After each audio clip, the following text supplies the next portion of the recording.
Mukwanisa kupazita. Yeah, no problem ndio. Right. Tukona mukati menyika vanhu vari kurambana rita rakakurisisa. Ndezvipi zvikonzero zvamuri kuona zvingange zviri kukonzeresa kuti vanhu vange vari kurambana? Okay. Mazuva ano zvikonzero zvekuti vanhu varambane ndinoona inyaya yemari. Nenyaya yekuti vakadzi vakudhara vanga vasingachaendi kumabasa, saka vaiva pasi pevarume vavo. Iye zvino vakadzi vari kuenda kumabasa kune zvakawanda zvinowanikwa ikoko. Pakuda kuwana mari yakati wandei nemari inonetsa iyi, vanenge vachida kupinda mukudanana nevamwe varume vekumabasa vanenge vachizvidza vane mari, saka vobva vapiwa mari ikokoko. Kuti murume wanenge achishanda mari isinganyatsokubatika, vanenge vava kuda kuramba wekumba uyuyu, vava kuda vana sugar daddy. Okay. Saka tingaona solution yatingawana apa ndeipi? Solution yatingatopa ndeyekuti kana munhu achinge apinda muwanano anyatsokuziva kuti chaari kuda imari here kana kuti ari kuda munhu. Kana apindira kuda munhu, chero akaita murombo, chero akaita mupfumi sei, vanhu vanongodanana, ende upfumi hunovakwa nevanhu vaviri vachitaurirana, vachironga zvinhu zvavo pamwe chete, uye kudzikama kuva neunhu.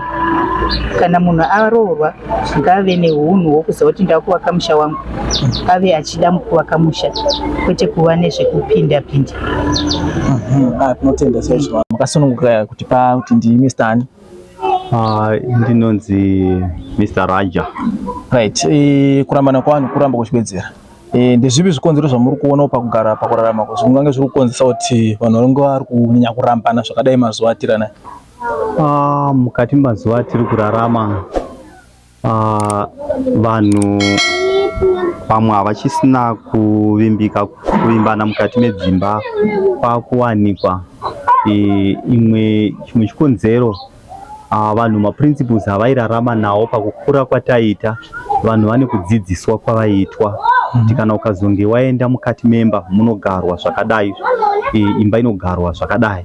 Kuti mazuva anaya pamwe pachona munogona kungobvutirwa mwana pamuromo musina kana chamamurayira, saka anoenda mwana iye ari blank. Kana achinge asvika kwaasvika, hamuna mavalues anenge arimo imomomo, saka qualification yekuva housewife munenge musina mari. Saka murume wacho pamwe ndiye asina kurovedzerwa kunge achitoziva kuti mumba macho munofanira kunge muchiitwei. Saka musikana anogona aine zvaanenge akadzidziswa but murume asina, kana murume akadzidziswa but musikana asina. Saka inoita challenge mukati memba. Asi mazuva atakakura kwaiva kuti ndakuda kuroora, ini ndodzidziswa nana Sorojena nana baba vechikuru, then musikana aidzidziswawo. Paanozoperekwawo mushure mekunge tabvisawo mari, aizonge arayirwa nekudzidziswa kuti imba inogarwa sei. Isu ndozvaita kuti tinge tiri mukati memarriage makore anogona kutosvikawo ku nearly 20 years tiri mukati memarriage. Saka tichitarisa vaiko zvinezvi vakungotorana, vakungowanana pama WhatsApp, pama platforms, vobva vangotorana vanogara pasina kana kudzidzana, pasina kana mamwe maparents anoinvolvwa mukati memamarriage. Vangova ivo vari vaviri zvavawirirana votorana vobva vatoenda mukati medzimba. Saka tingaite sei negeneration yedu? Nguva tinoona kuti vana tete vacho havasisiri padhuze, vana sekuru dzimwe nguva havasisipo. Zvingafambiswe sei kuti zvigone kuita kuti mamarriage agone kuramba akatibata nemazuva ano? Alright. Uchiona takangodzokera mukati meshoko raMwari, Jobho yakanga iri tsika yake kuti aenda pamberi paMwari achinamatira vana vake zuva rimwe nerimwe.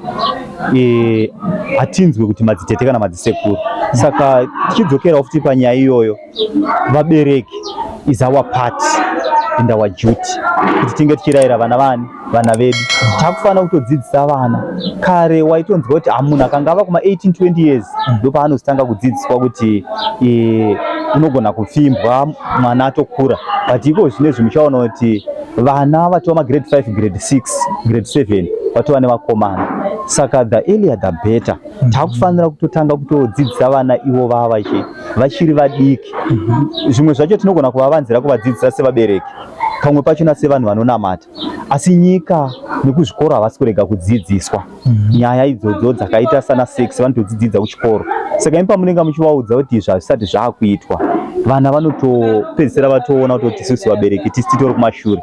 Saka isisu sevabereki, especially sevanhu vanonamata, hatifaniri kunyanya kufara kumashure zvakanyanya, hatifaniri kunyanya kuenda kumberi ofutiche zvakanyanya. Tinofanira kuva in between, titore role yedu yekurayira vana vedu kuitira kuti matambudziko avanosangana nawo mukati memba anodzoka zvekare kwatiri vabereki. Saka isusu takavarayira pavanogara zvakanaka, it's a benefit kwatiri sevaberekiwo zvekare. Tinotenda chaizvo, Mwari akuitire zvakanaka. Tinogamuchira. Makasunga kuti pauti ndimayana Mai Mubakuri. Right, tikuona nyaya dzekurambana kwevanhu dziri kuramba dzichikwira mukati menyika yedu. Ndezvipi zvikonzero zvamuri kuona pakugara pakurarama kuti zvingenge zviri kukonzeresa kuti vanhu vanga vari kurambana zvakanyanya kudai? Inini ndoona sekuti chekutanga vana vemazuva ano ngezvinezvi unoona kuti vanhu vanogona kutoonana pafoni handiti, kana pamagurupu chakafukidza handiti, votoita kunge vatowirirana ipapo. Asi isi nguva yataikura woti maigona kutanga matoshamwaridzana, moita nguva yekuti munodzidzana, mozosvika pakuzodanana asi mambodzidzana. Asi yezvinezvi toona kuti vanhu vanoonana pafoni handiti, vatumirana mapicha pamwe pacho nefeki handiti, kune zvinozorwa mazuva ano handiti, vobva vadanana kana twemwedzi miviri kana mitatu totoona kuti vanhu vakutogara vese.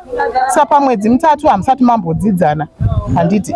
Saka ndoona sekuti zvinobatsira kuti especially vechidiki vari kukura handiti, ngatiitei zvinhu zvekuti tapinda marelationships edu tinotanga tambowana nguva yekuti tidzidzane tisati tapinda pai, tisati tapinda mumarriage, zvinogona kutibatsira. Tinotenda chaizvo. Handiti aiwa maita basa. Right. Pano ndina vaMudhozi nawaZirori. Right, funga nyaya iripo ndeyekuti nyaya yekuparara kwedzimhuri, mamarriages akanyanya kuwanda. Amiwo zvamunoona zvingave zviri kukonzeresa dambudziko iri zvingange zviri zvipi? I think nyaya hombe iri pakuti kana tichipinda muwanano tinofana kupinda tiri prepared, spiritually, financially, morally, even in terms of a job. Munhu anopinda muwanano ari secure, and kana munhu achipinda muwanano, it is my hope kuti ngave ari munhu anoexpecta the unexpected. Because when the unexpected arise, unofanira kuwana ruti zero. Psalms 122 inobva yatudza kuti vanovaka Jesu asipo vanhu vakapasina. Kureva kuti kazhinji vanhu vakawanda vari kupinda muwanano Mwari asipo. Tiri kuchatisa vanhu Mwari asipo. Adam naEve pavakachatiswa naMwari, God was present. So we should invite God first to the presence of our weddings and our marriages. Not necessarily kuti tikungopinda mucharo because ndawana mari yangu kumaini kwangu ndanhonga goridhe saka ndatowane mari. The first thing I think of is a woman, is marriage. Marriage yakadaro hailast. Alright. Saka muri kuti toita sei? Nyaya iripo ndeyekuti vanhu ngavazive Mwari first. Alright. Vakaziva Mwari, seek God and everything, then zvinhu zvese zvinotevera. Saka kureva kuti tikava naMwari, zvinhu zvedu zvinoperera pana Jesu. Alright, tinoda kutenda. Sure. Alright.